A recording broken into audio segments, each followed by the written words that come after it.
السلام علیکم پیارے دوستو، آج ہم آپ کی خدمت میں حضرت جی مولانا سعد صاحب داماد برکاتہم کا یہ ایک بہت ہی اہم قیمتی بیان لے کر آپ کی خدمت میں حاضر ہوئے ہیں۔ چلیے دھیان و توجہ کے ساتھ اس بیان کو سنتے ہیں۔ سب سے بڑی طاقت یہ ہے کہ اللہ کے ساتھ گمان ٹھیک کر لو، کیونکہ اللہ تعالیٰ اپنے بندے کے گمان کے ساتھ ہیں۔ اللہ کے بندے کے گمان کے ساتھ دیکھو، دو چیزیں مقابلے کی ہیں، ایک نظر ایک خبر، نظر اور خبر، دو چیزیں مقابلے کی ہیں، نظر اور خبر۔ ایک طرف نظر ہے، نظر مشاہدات کو دیکھے گی، ظاہر کو دیکھے گی، اور خبر وعدوں کو دیکھے گی۔ خبر وعدوں کو دیکھے گی، نظر ظاہر کو دیکھے گی، خبر غیب کو دیکھے گی۔ خبر غیب کی ہے، وہ یقینی ہے، اور نظر ظاہر کو دیکھے گی، یہ غیر یقینی ہے۔ سب نے آ کر کہا کہ ابو درداء، آپ کا مکان جل رہا ہے۔ فرمایا نہیں، تمہارے پاس نظر ہے، میرے پاس خبر ہے۔ تمہارے پاس نظر ہے، میرے پاس خبر ہے کہ جو صبح یہ دعا پڑھ لے گا، جو صبح یہ دعا پڑھ لے گا، اللہم انت ربی لا الہ الا انت علیک توکلت وانت رب العرش الکریم ما شاء اللہ کان وما لم یشاء لم یکن ولا حول ولا قوة الا باللہ العلی العظیم اعلم ان اللہ علی کل شیء قدیر وان اللہ قد احاط بكل شیء علما اللهم انی اعوذ بک من شر نفسی ومن شر کل دابۃ انت آخذ بناصیتها ان ربی علی صراط مستقیم۔ جو صبح دعا پڑھ لے گا اس پر شام تک کوئی مصیبت آ نہیں سکتی، شام تک کوئی مصیبت نہیں آ سکتی۔ میں نے صبح یہ دعا پڑھی ہے، اس لیے میں آپ کی بات پہ یقین نہیں کر سکتا۔ اگر تم اللہ تعالی سے اپنے گھر کو بچانا چاہتے ہو، پھر تو وعدوں کے یقین کو آگ دیکھنے والوں کے دیکھنے کے باوجود ان کی بات کا انکار کرو۔ اور اگر تم یہ کہو کہ ہاں آگ لگ گئی ہوگی، جب آگ لگتی ہے تو اپنے ارادے سے چلتی ہے، سوچو تو صحیح، کتنی مزے کی بات ہے۔ آگ لگتی ہے، اپنے ارادے سے چلتی ہے، اسے کوئی روکنے والا نہیں ہے، اسے کوئی روکنے والا نہیں ہے۔ یوں خیال کرو گے کہ آگ لگے گی تو اپنے ارادے سے چلے گی، کوئی روکنے والا نہیں ہے، تو پھر اللہ رب العزت مومن کے ساتھ معاملہ اس طرح بھی اس کے گمان کے اعتبار سے کریں گے، اس اعتبار سے بھی اس کے گمان کے اعتبار سے کریں گے۔ جتنا مسلمان نقصان اٹھا رہا ہے تو اللہ کے ساتھ بدگمان ہونے کی وجہ سے نقصان اٹھا رہا۔ جتنے صحابہ نے نفع اٹھائے ہیں اور جتنا نظام کائنات صحابہ کرام نے اپنی چاہت کے مطابق چلایا ہے، وہ صرف اللہ کے ساتھ اپنا گمان ٹھیک کر کے۔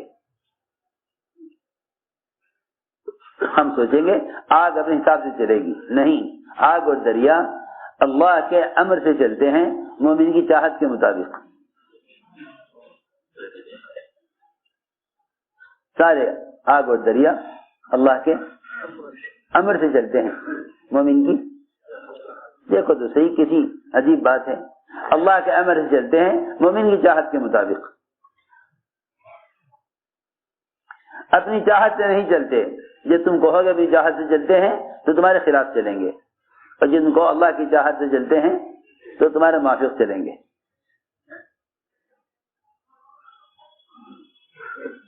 ابو درداء رضی اللہ تعالیٰ عنہ اس پر جمے رہے، ایک آیا، دوسرا آیا، تیسرا آیا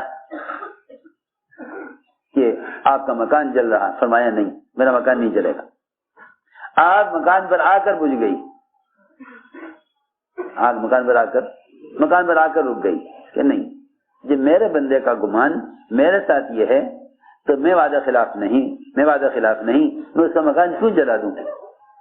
ابو درداء رضی اللہ عنہ کہنا یہی تھا کہ جب اللہ تعالیٰ نے میرے ساتھ مجھ سے یہ وعدہ کر لیا تو اللہ وعدہ خلاف نہیں ہے۔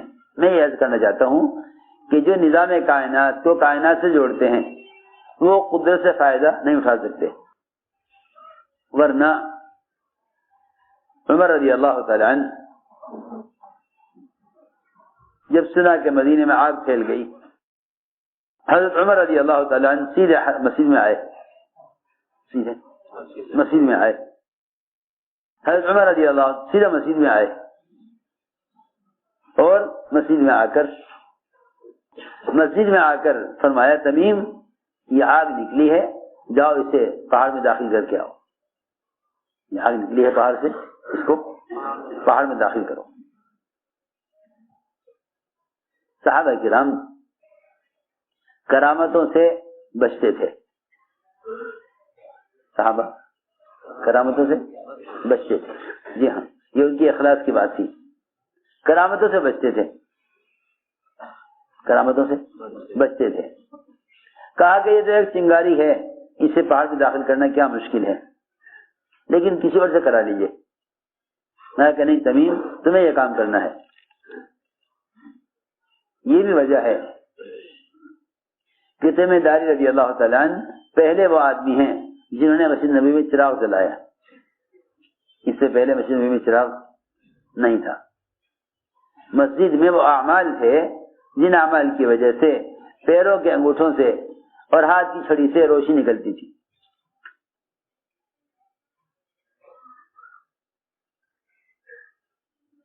دو بچے آپ کے پاس بیٹھے رہے، رات کو دیر ہو گئی، مدینہ منورہ سانپ بچھوں کا علاقہ، یہ اندھیرا ہو گیا، کیسے جانے کہ لو یہ چھڑی لو، اس میں روشنی نکلے گی، اس کی روشنی میں چلے جاؤ، اس کی روشنی میں چلے جاؤ۔ چلتے رہے، ایک کا گھر ادھر ایک کا گھر ادھر، اب کیا کریں، روشنی ایک کے ساتھ جاوے گی، اس لکڑی کو دو حصوں میں تقسیم کر لیا توڑ کر، ایک روشنی تم لے جاؤ ایک روشنی ہم لے جاؤ۔ جب مسجد میں اعمال عبادت اجتماعی طور پر، اعمال دعوت اجتماعی طور پر ہوتے تھے تو وہاں سے نور لے کر نکلا جاتا تھا۔ سن 9 ہجری تک کسی صحابی کو خیال نہ آیا، مہاجرین کو نہ انصار کو، کہ مسجد میں روشنی کا انتظام نہیں ہے، مسجد میں روشنی کا انتظام نہیں۔ سن 9 ہجری تک کسی کو خیال نہ آیا۔ سن 9 ہجری میں تمیم داری اسلام لائے، پہلے آدمی ہیں جنہوں نے مسجد میں چراغ جلایا۔ اس سے معلوم ہو گیا کہ مسجدوں میں نئے سامان، نئی چیزیں نئے لوگ لے کر آئیں گے۔ کون؟ نئے لوگ لاویں گے، پرانے لوگ نہ لاویں گے۔ پرانے جانتے ہیں کہ مسجد کے اعمال کیا ہیں، پرانے جانتے ہیں کہ مسجد کے اعمال کیا ہیں۔ سارے پرانے، کسی کو خیال نہ آیا کہ مسجد میں چراغ جلانے۔ سن 9 ہجری میں تمیم داری اسلام لائے، انہوں نے چراغ جلایا، اس سے پہلے مسجد میں چراغ نہیں تھا۔ ملکوں میں اسلام پھیل چکا تھا لیکن مسجد نبوی میں چراغ بھی نہیں تھا۔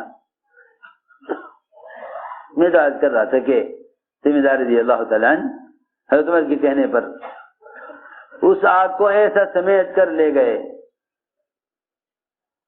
اس آگ کو ایسا سمیٹ کر لے گئے جیسا بکریوں والا بکریوں کو سمیٹ لیتا ہے، اور اس آگ کو پہاڑ کے اندر داخل کر کے آئے، آگ کو پہاڑ میں داخل کر کے آئے۔ حضرت عمر پیچھے گئے، پہاڑ کے نیچے، پہاڑ کی کھو میں اندر، جہاں تک حضرت ذمہ داری اس آگ کو لے کے گئے، حضرت عمر آخر تک دیکھ کر آئے۔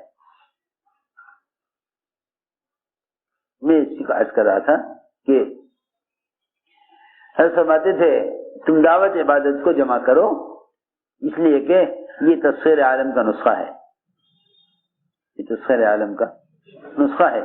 نظام کائنات مسخر ہوتا ہے ان کے لیے، نظام کائنات ان کے لیے مسخر ہوتا ہے جو اللہ کی طرف لوگوں کو بلاتے ہیں۔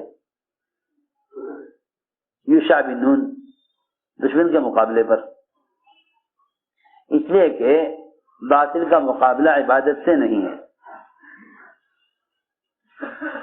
باطل کا مقابلہ عبادت سے نہیں ہے۔ عبادت سے جو مقابلہ ہے وہ اندر کے دشمن کا ہے، باہر دشمن کا مقابلہ عبادت سے نہیں ہے، یہ سمجھنے کی بات ہے۔ باہر کے دشمن کا مقابلہ دعوت سے ہے، اندر کے دشمن کا مقابلہ عبادت سے ہے۔ نفس نماز سے روکے گا، نفس نماز سے روکے گا، زکوٰۃ سے روکے گا، روزے سے روکے گا۔ یہ اندر کے تقاضے ہیں انسان کے، کھانا پینا، بیوی، شہوت، یہ سب اندر کے تقاضے ہیں۔ ان تقاضوں میں رکاوٹ کون بنے گا؟ اندر کا دشمن۔ اوہو، دعوت یہ باہر کا تقاضا ہے، اس تقاضے کے مقابلے پر باطل آئے گا۔ اس لیے یاد رکھو، باطل کا مقابلہ دعوت سے ہے، عبادت سے مقابلہ نہیں ہے۔ اپنی اپنی عبادت کرو، اپنے اپنے اعمال کرو انفرادی، باطل مقابلے پر نہیں آئے گا۔ باطل کا مقابلہ دعوت سے ہے، باطل کا مقابلہ دعوت سے ہے، کہ باطل کا مقابلہ دعوت سے ہے، عبادت سے مقابلہ نفس کا ہے، عبادت سے مقابلہ نفس کا ہے، دعوت سے مقابلہ باطل کا ہے۔ چنانچہ یوشع بن نون وہ دشمن کے مقابلے پر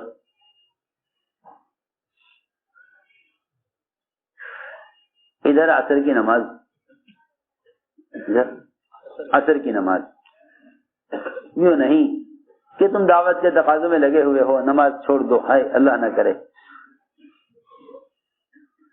نوافل کو بھی ہلکا سمجھنا، نوافل کو بھی ہلکا سمجھنا کسی بھی وجہ سے وہ فرائض سے محروم کر دے گا۔ اللہ کے کسی بھی امر کو ہلکا نہ سمجھو، کسی بھی سنت کو یہ اس کا نہ چھوڑو کہ یہ سنت ہے، بلکہ ہر سنت کو یہ سوچ کر عمل کرو کہ یہ سنت ہے۔